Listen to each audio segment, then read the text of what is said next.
Welcome back. અમદાવાદમાં ભારે વરસાદને તેના કારણે મુખ્યમંત્રી એક્શન મોડમાં છે। કોર્પોરેશનની દક્ષિણ પશ્ચિમ ઝોન કચેરીમાં સીએમ પહોંચ્યા અને મેયર તેમજ તમામ પદાધિકારીઓ સાથે તેઓ હાજર રહીને બેઠક કરી છે। અમદાવાદમાં પડેલા ભારે વરસાદને લઈને પણ સમીક્ષા બેઠકનું આયોજન છે। અમદાવાદ શહેરની પરિસ્થિતિની પણ તેમણે માહિતી અહીં મેળવી છે। આપ જુઓ, એ તમામ અમદાવાદના ઉચ્ચ અધિકારીઓ ઉપસ્થિત છે અને સીએમ સાથે ઋષિકેશ પટેલ પણ છે અને અમદાવાદના મેયર પણ છે અને અહીં સમીક્ષા બેઠક ચાલી રહી છે।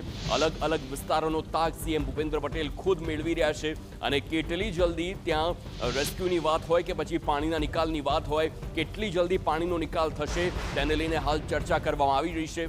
વિસ્તાર વાઇઝ અહીં વાત ચાલી રહી છે।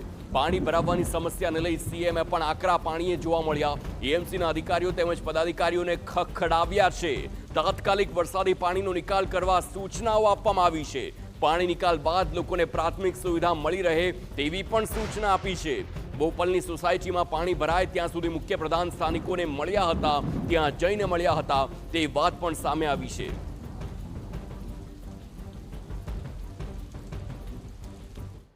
તો હાલ સીએમ જે પ્રકારે સમીક્ષા કરી રહ્યા છે અને તેને લઈને જ મિહિર સોની સાથે સીધો જ વાત કરીશું। મિહિર, અત્યારે જે પ્રકારની સ્થિતિ છે, સીએમ બેઠક કરી રહ્યા છે અલગ અલગ વિસ્તારોની, કયા મુદ્દા પર સૌથી વધારે ચર્ચા છે અને વાત એવી પણ સામે આવી છે કે સીએમએ અધિકારીઓને ખખડાવ્યા છે? વધુ વિગતો।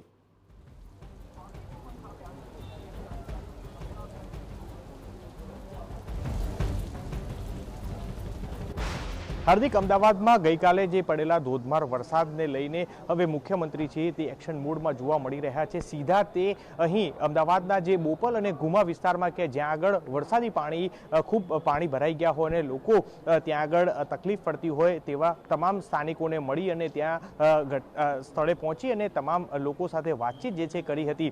આ સાથે જ તમામ તેમની સાથે મ્યુનિસિપલ કમિશનર બંછાનિધિ પાની સાથે જ શહેર પોલીસ કમિશનર અનુપમસિંહ ગેહલોત સહિતના તમામ અધિકારીઓ છે કે તેમની સાથે હતા અને આ ઘટના જે છે કે જે વરસાદી પાણી જ્યાં જ્યાં પણ ભરાયા હોય તેને લઈને ખાસ અત્યારે હાલ મુખ્યમંત્રી ભૂપેન્દ્ર પટેલ, તેની સાથે મેયર સહિતના મ્યુનિસિપલ કમિશનર અને પોલીસ કમિશનર સાથે પશ્ચિમ ઉત્તર જે કચેરી છે એએમસીની ત્યાં આગળ બેઠક છે તે બેઠક ચાલી રહી છે। હું એક વખત દ્રશ્યો જે કે બહારના બતાવીશ કે જ્યાં આગળ તમામ અધિકારીઓ છે કે જે હાજર છે અને હાલ જે છે કે બેઠકમાં સ્પષ્ટ સૂચના આપવામાં આવી છે કે જે તમામ એએમસીના પદાધિકારીઓ અને તમામ લોકોને કે ત્યાં આગળ કે જ્યાં આગળ વરસાદી પાણી ભરાયા છે અને ત્યાં આગળ તરત જ આ પાણીનો નિકાલ કરવામાં આવે।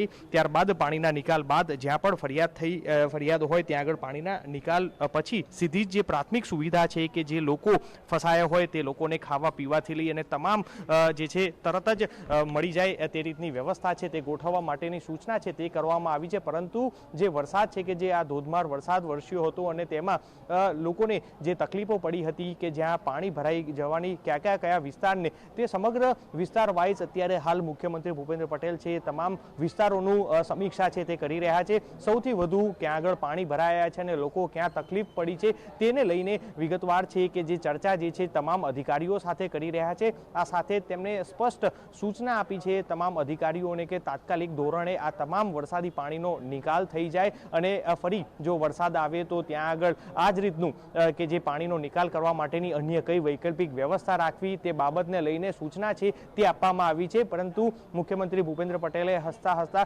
તમામ અધિકારીઓને ખખડાયા હોય તેવા દ્રશ્યો છે કે જે જોવા મળ્યા હતા કે જ્યાં આગળ બોપલ ગુમા પાસે જ્યાં આગળ તે સમીક્ષા કરવા ખુદ મુખ્યમંત્રી પહોંચ્યા હતા અને જ્યાં આગળ જે મોંઘા બંગલાઓ આવેલા છે ત્યાં આગળ પણ પાણી ભરાયા હતા। આ સાથે જ જે અંડરબ્રિજથી લઈ અને ત્યાં આગળ પાણી ભરાયા હતા ત્યાં આગળ મુખ્યમંત્રીએ સમીક્ષા કરી અને ત્યારબાદ તમામ અધિકારીઓથી લઈને પોલીસના તમામ અધિકારીઓ હાજર હતા અને ત્યાં આગળ તમામ અધિકારીને કીધું કે આ રીતનું વરસાદી પાણી ભરાઈ જવું એ તો કોઈ વાંધો જ નથી। આ રીતની વારંવાર ભરાઈ જતા હોય છે એટલે આપને કોઈ આ રીતની કટાક્ષથી તમામ અધિકારીઓને કહેવામાં આવ્યું હતું એટલે હાલ તમામ અધિકારીઓને સ્પષ્ટ સૂચના છે તે આપી દેવામાં આવી છે। આ સાથે જ અત્યારે હાલ મુખ્યમંત્રી દ્વારા તમામ વિસ્તારો કે જે અમદાવાદ શહેરના કે જ્યાં આગળ હજી પણ વરસાદી પાણીનો નિકાલ ન થયો હોય અને લોકોની ફરિયાદો હોય ત્યાં આગળ તાત્કાલિક રીતના કઈ રીતના પાણીનો નિકાલ કરવામાં આવે અને આગામી સમયમાં પણ અમદાવાદમાં રેડ એલર્ટ આપવામાં આવ્યું છે, એટલે ક્યાંય પણ પાણી ન ભરાય તે માટેની કઈ રીતની વ્યવસ્થા રાખવી તે સંદર્ભે તમામ અધિકારીઓ સાથે બેઠક છે તે બેઠકનો દોર શરૂ છે અને હજી પણ અડધો કલાકથી વધુ સમય છે કે જે આ બેઠક ચાલે અને તમામ અમદાવાદ શહેરના તમામ વિસ્તારોની સમીક્ષા છે કે જે કરવામાં આવી રહી છે. આ સાથે જ સીધા જે મોનિટરિંગ રૂમના તમામ દ્રશ્યો છે કે જે સીસીટીવીથી પણ જે મુખ્યમંત્રી છે અત્યારે હાલ જોઈ રહ્યા છે કે ક્યાં ક્યાં પાણી ભરાયું છે અને કોર્પોરેશન અત્યારે હાલ કઈ રીતની કામગીરી કરી રહી છે. એટલે હાલ મુખ્યમંત્રી દ્વારા સ્પષ્ટ સૂચના અપાઈ છે અને આ સાથે જ કઈ રીતની કામગીરી છે તેનું સીધું સમીક્ષા છે તે કરી રહ્યા છે. અત્યારે હાલ બોપલ અને ગુમામાં મુખ્યમંત્રીએ સમીક્ષા કર્યા બાદ સીધા જ અહીંયા મકરબા પાસે આવેલું સોનલ 4 રસ્તા છે ત્યાં પણ પાણી ભરાયા છે અને ત્યાં પણ સોસાયટીઓમાં સ્થિતિ ખૂબ જ વરસાદી પાણીના કારણે ભરાયેલા હોવાથી ત્યાં આગળ પણ ત્યાં પહોંચશે અને ત્યાં તપાસ કરશે કે કઈ રીતની કામગીરી છે અત્યારે હાલ ચાલી રહી છે. હાર્દિક મિહિર, ખૂબ જ સાચી વાત છે કે બોપલ ગુમાની વાત કરીએ તો દર વર્ષે પાણી ભરાય છે. શેલામાં પણ દર વર્ષે આવી જ સ્થિતિ છેલ્લા ઘણા વર્ષોથી જોવા મળે છે. સીએમએ પણ કટાક્ષ કર્યો છે કે આ તો સામાન્ય થઈ ગયું છે, પરંતુ હવે સવાલ એ છે કે શું બાંયધરી આપવામાં આવી છે અધિકારીઓ તરફથી કે કેટલા કલાકમાં અહીં પાણીનો નિકાલ થશે તેવી કોઈ માહિતી?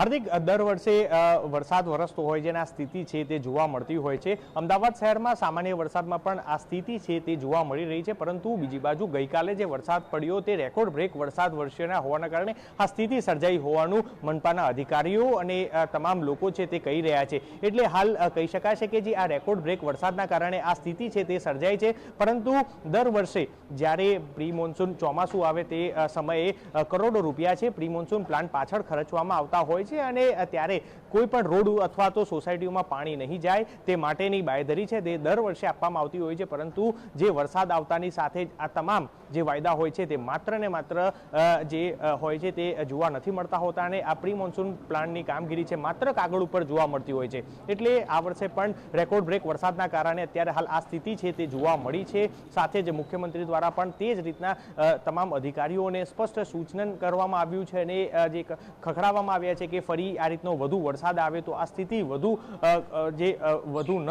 સર્જાય અને તેના માટે સ્પષ્ટતા છે તે તમામ અધિકારીઓને કરવામાં આવી છે. આભાર મિહિર, સમગ્ર માહિતી બદલ. તો હવે સીએમએ પણ અધિકારીઓને ખખડાવ્યા છે કે બોપલ ગુમામાં તો દર વર્ષે આવી પરિસ્થિતિ સર્જાય છે. શું આ ન્યૂ નોર્મલ છે? કટાક્ષ કરવામાં આવ્યું છે અને કટાક્ષ જ અધિકારીઓએ સમજી જવું જોઈએ કે હવે જો નિકાલ નહીં આવે